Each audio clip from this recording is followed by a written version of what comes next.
Okay, week 4, question number 6. I just want to make note of, depending on when you downloaded this, I made a change to the question.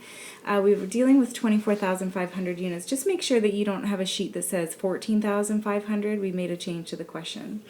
Okay, I'm going to show you 2 ways to solve this problem, and pay attention to the way that suits you best. You're going to come to the same answer in both ways. So, given the nature of the question, sometimes it's just easier to lay out your revenue minus variable cost, total contribution, and then take away your fixed cost, and you'll come to your profit. And your profit divided by your revenue is what's going to give you your target return. So here I'm going to put my dollars, and here I'm going to put my percentages. I'm going to fill in what I know here. And so the question becomes then, what is this block here? That's your return on sales, is profit divided by revenue. So in this case here, we have total revenue of $24.99, which is our selling price, times our units of 24,500, for total sales of 612,255. Variable costs in this case are $7.84, again, times our units, which gives you variable costs of $192,080.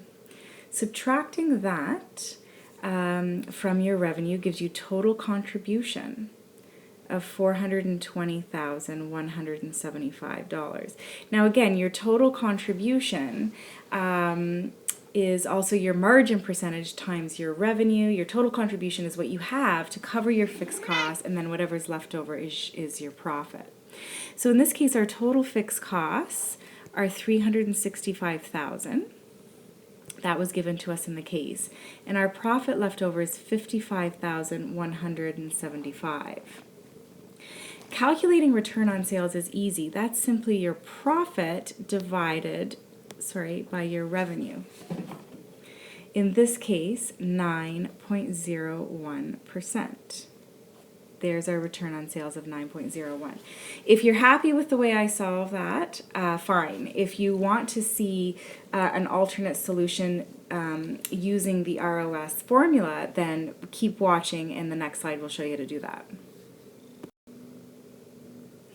So we know that an alternate way of solving this would be to use your ROS formula.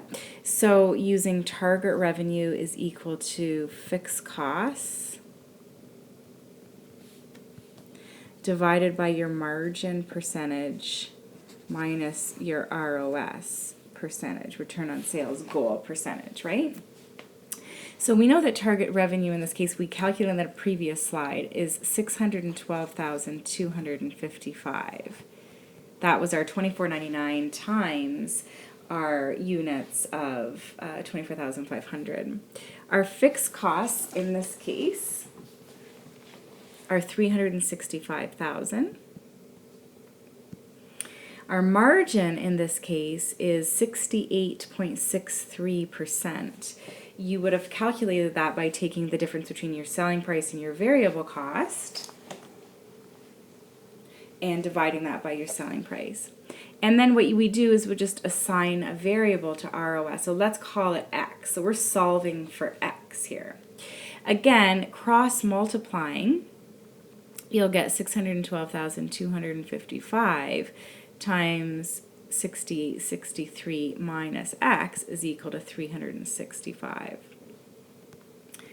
Multiplying out here, what you're going to end up with is 420,191 minus 612,255. X is equal to 365. So again, if you subtract 365,000 from the right-hand side, therefore you must do that also to the left-hand side, what you have is this.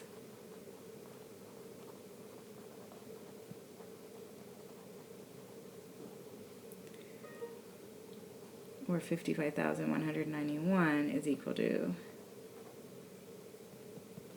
and therefore dividing both sides by 612,255 gives you an ROS goal, X, x, which was ROS, of 9.01%. An alternate way of solving.